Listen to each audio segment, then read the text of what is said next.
So in this case, we are going to have a continuation as we're working on our dynamics part. Remember, we managed to go through some of the basics from the class 1, class 2, and the part 3.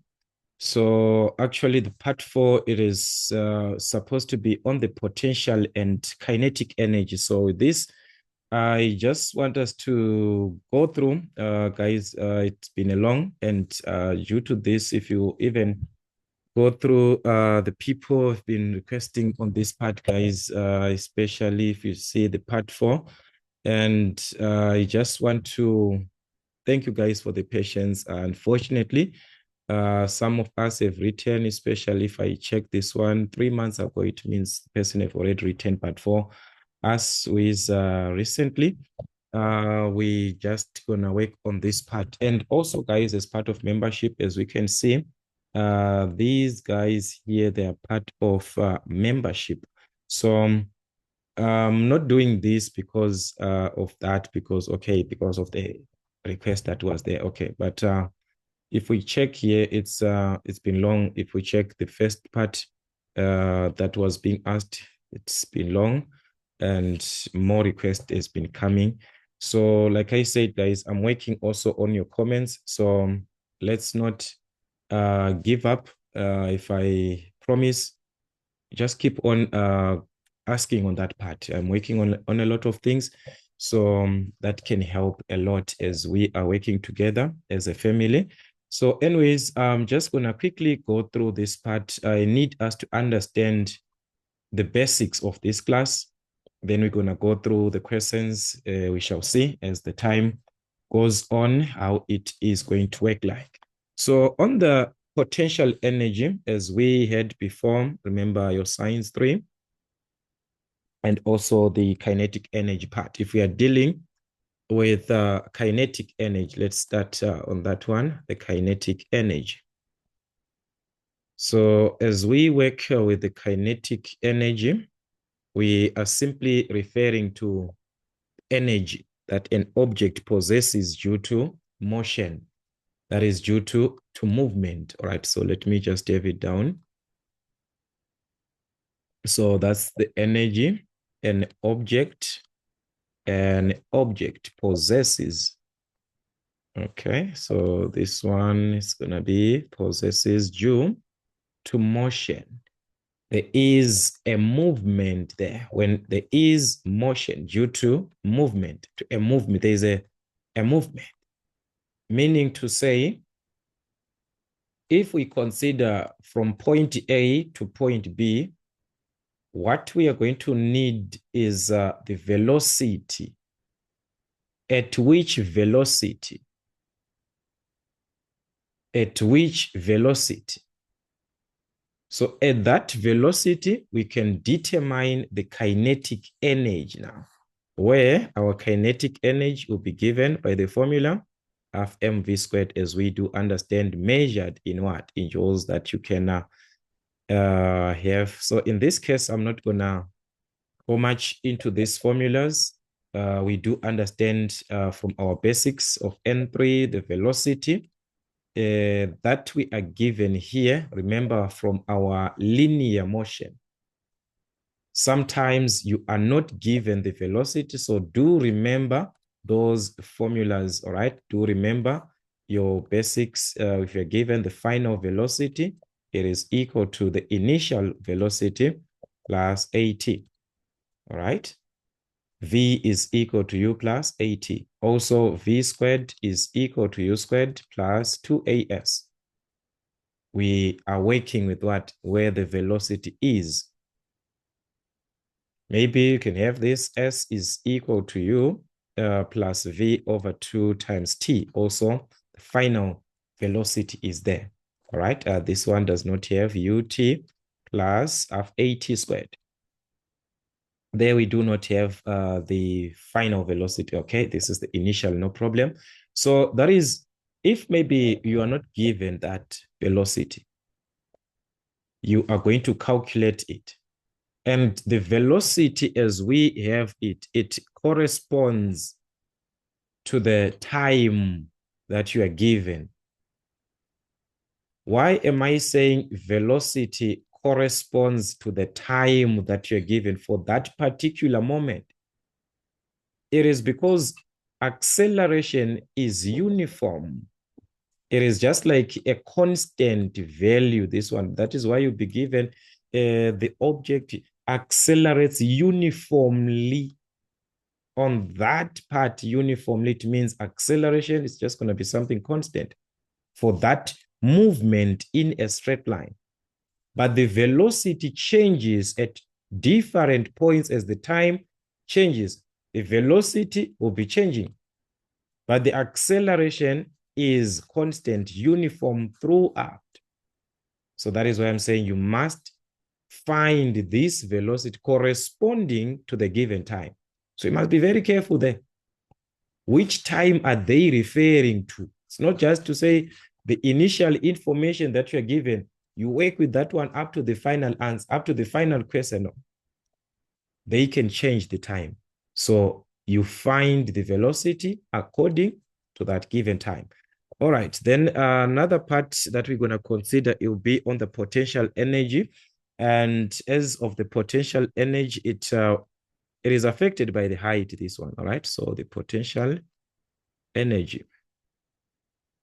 So as we work with the potential energy, it is affected by the height. So we are saying this one is the energy an object possesses. All right, the energy an object possesses, okay, which is due to its position, due to its position. If you understand this part, guys, you'll see that the next classes that you're going to have will be easier. Due to its position above a reference. So this part here, okay, let me just finish. I'm going to explain here a reference, plane, and gravity. So I want us to understand this part here. As we consider the potential energy, the kinetic energy, we had it due to movement. There is movement, so that's why we have to consider the velocity. Remember, velocity is just like speed. Where there is a velocity, if velocity is 5 meters per second, if velocity is 100 kilometers per hour, it means there's a movement. If there is no movement, guys, velocity is equal to 0. So to show that there's a motion, that's why we are dealing with velocity for the kinetic energy. But as we consider the potential energy, it is giving us something else due to its position above the reference. So meaning to say, we have got somewhere that we are calling the reference point. There's reference plane where you're starting from. So the potential energy is taken above of that reference, meaning to say, as you go up, the height that you cover is the one that is going to determine the potential energy, the height above the reference, on top there. So the potential energy, you talk about that on top there. What is the potential energy now? That is the condition above. That is where we can calculate that potential energy above the reference. Above the reference. Above the reference plane, right? This is plane and what? And gravity. Above that. So as we can consider the gravity there, we are talking about something vertically up. The gravity has to be considered. So our kinetic energy will be given as mgh. The height, this one, I'm worried about this part here, h. You're going to see on our questions, this h, the height, above the reference. So as it is the height above the reference, it is just like a distance, a distance from one point to another. So if we get this into consideration, we are going to see that below or at exact point of the reference, there is no movement. At this point, at this point, we're at zero, meaning to say the height is actually zero here at this point, at the ground. So if you use the MGH, it simply means at the reference point, the the potential energy will be zero. There's nothing there. There's nothing that we have there. The height, we do not have the height. So remember the issue now, the kinetic energy has to be considered where the movement is. So we go back to that conversion part, the issue of kinetic energy. The potential energy lost must be equal to the kinetic energy gained. So that's what you'll be having now at the end. You now have to consider to say, okay, this is energy. Energy cannot be what? Cannot be destroyed, but it has to be converted from one form to another. That's where we end up changing or taking this potential energy, taking it to the kinetic energy. Meaning to say, this potential energy that we are seeing above the height will be equal to the kinetic energy. Meaning to say, our potential energy that is lost must be equivalent to the kinetic energy, which is what? Which is gained. Okay, so that is where you have for those manipulations which you did in your N3, where you end up with the V, which is equal to the square root of 2gh, which is the velocity that you can calculate at that condition. So that part, guys, is just the basics. We're not going to dwell much into. The much part that we're going to have in our syllabus is where the incline is included. So that is where we are going. So with this, we saw that our kinetic energy, our potential energy can be determined. So EP as what? As MGH. So I said you must concentrate on the H. So let's refer to that H. So as we saw the height, just like what we saw on the previous case here, I was saying velocity goes hand in hand with the time. So this height here, as you work with the incline, we are going to notice something about the issue of the incline. It is the height that will correspond to a certain displacement that is covered. So the vertical part is of the displacement, and the height that corresponds for that displacement covered, it is the one that you are considering at that point above the reference. So meaning to say the height goes hand in hand with what? Displacement. For that displacement, you find the height. Remember, there's an angle theta and those approximations that we had for small angles, this and that. So that is the condition that you're going to have. I'm going to explain it later on. Then I'm going to explain it later on. Let me just quickly talk about this issue of energy conversion, which is the conservation of energy. The conservation of energy. So as we do understand that energy, as we have it, it cannot be destroyed or created, but it can be changed from one form to another. So that is the conservation of energy. So in that case, it simply means our potential energy can be changed to kinetic energy and vice versa. We can have potential being changed to kinetic, or we can have our kinetic changed to what? To the potential energy. That is the conservation of energy. We cannot get that. We cannot have the energy being destroyed. No. So it is very important that the initial condition for the kinetic energy plus the potential energy for the initial conditions must be equal to the final conditions now of what? Kinetic plus what? Potential. So we are simply saying what we have at the initial point. At the initial point. at the initial point must be equal to the sum of what we have at the final point. That is the condition that we are having there. Kinetic plus potential. Kinetic plus potential for the final, for the initial. So we are going to consider that later on in our calculations. And this part, we are going to consider, I don't know how we're going to have it, just because of time. I do not want to have this one into a much way. I wanted to have these ones separate.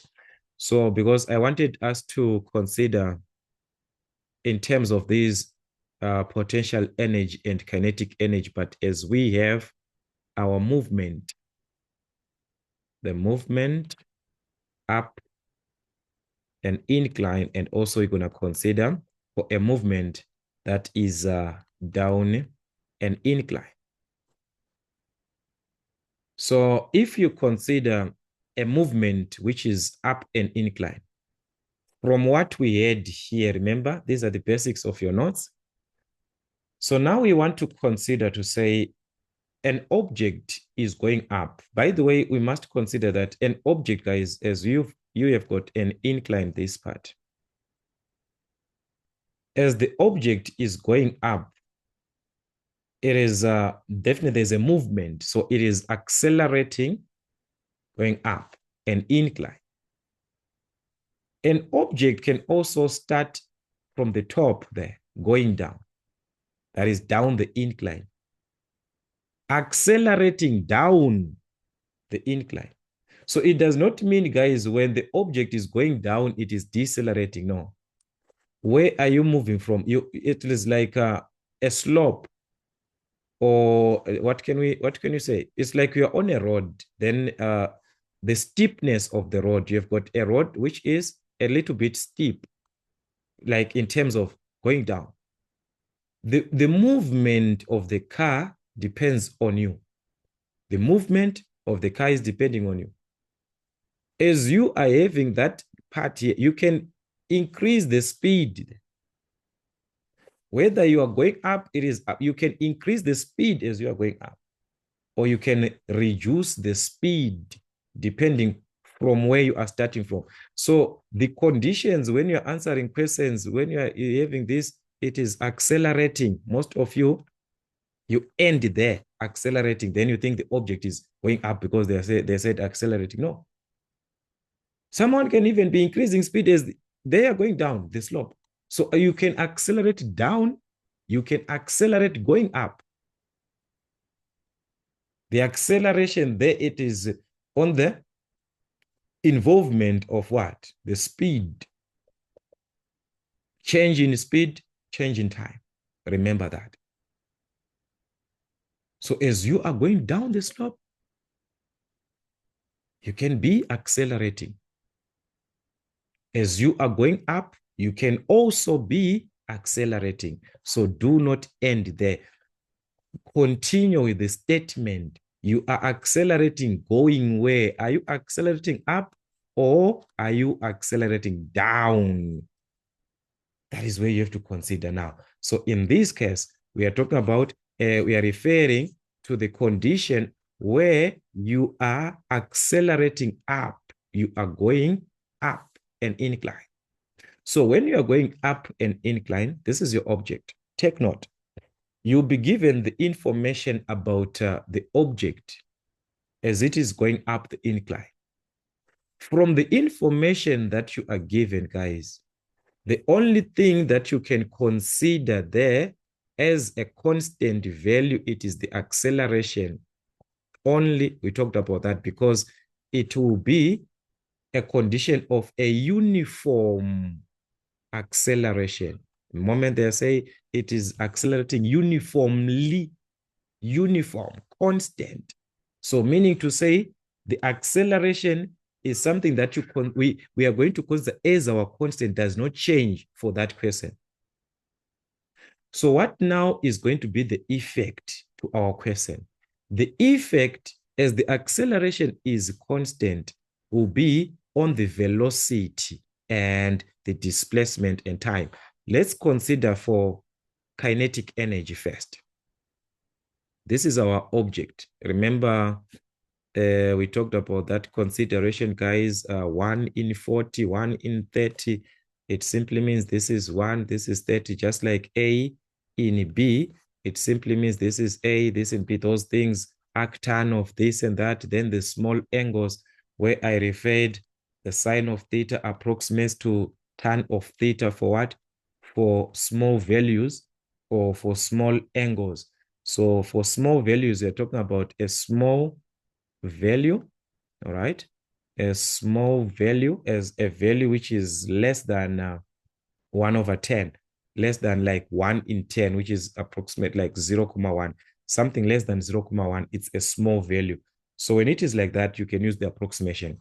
All right, anyways, I'm saying when it is of the kinetic energy, we do understand that kinetic energy is half mv squared. So we go back to the v here. It is affected by what now? The time, because acceleration is constant. So as the object is going up, you are going to be given where it is initially starting from. Maybe it is starting initially at 0. You are supposed to find v as the final velocity, this one. The final velocity. Take note on this part. The final velocity at the given time. Here now. At the given, this one. Very, very important. So we go back to those linear motion, guys. We apply those formulas for the linear now at the given time, like I said before. So that is where we go back here. You see now. We go back there, especially this first one. It's the one that you're going to work with most of the times. You find that. So for kinetic energy, there's nothing much there. The issue is on the potential. Let's go to the potential energy now. Remember, we are going up the incline. All right. So this was the first condition for kinetic energy. The second condition, as you are going up the incline, will be on calculating the potential energy. All right. So what I want you to take note as an individual is that the given information from the question does not answer for the potential energy unless it refers back to that potential energy. What I'm trying to say is that they give you a certain information, you have got a displacement, this and that. This line here represents the displacement S. So as our displacement with the theta and also the given ratio, remember that 1 in 30, we use the small angle concept, we can find the height above the reference as we are going up the incline. We are starting from 0 going up. So the height here, which corresponds above the reference, remember potential energy is affected from the reference, from the above that. So this H corresponds to the S. The displacement covered, taken, that the displacement that you have on that point. So you use it together with the ratio now that you're given there to calculate the H. But this is what I'm saying. This is what I was trying to say. The given information somehow can mislead us because they can change the condition. This S, which is our displacement, S is at a given time. At a given time, just like velocity. So when they change the time, you must change the value of S. Let's say originally the time was maybe 1 minute, 2 minutes. Then they change. Find the calculate the potential energy. When the time is this, they change the time. Maybe the time is now 90 seconds. For the time of 90 seconds, you must find the displacement which corresponds there so that you can find the H. So that one, I'm saying it is at a given time. We're going to talk about that one as we have got the question, but let us know that one. So you calculate S from what? from the given time. After finding S, you are supposed to find H. So to find H, how can we find H? Remember, there is theta there. So we can go back to our sine, all right? Remember our trigonometry. So according to the theta, this is opposite, then S is what? Our hypotenuse. So from the ratio of a sine of theta opposite over the hypotenuse, what is the opposite? That is our H. Over the hypotenuse, your displacement, the one that you calculated from the given time. What about the theta? The theta, you can use the tan here. Remember, tan is equal to the ratio 1 in 30, 1 in 40. So you can find your theta from what? From arctan 1 over whatever that you are given, the ratio concept. Remember that ratio concept, 1 in 40, 1 in that. But remember, I talked about the small angles. For small values now, we can use this one. I'm not saying this is wrong to do this. I'm going to explain with another example. I'm going to do 2 ways. You see that you have same answers. So that is why we are saying if theta is small, or if you're dealing with a small value, that you compare 1 in 30, 1 in 40, 1 in 50. You evaluate on your calculator, you compare it with 0,1 or with 1 over 10. You see that that value is less than 0,1. Let's say you have got something like 0,025. 0,025, guys, is less than 0,1. It's smaller than 0,1. So it means wherever you got this value, it's what? It's a small value. You use this condition now. You compare with what? 0,1. Just compare your values. If you, they'll give you this one, 1 over 30, 1 over 40, 1 over 50. Guys, those ones are their small values. Okay.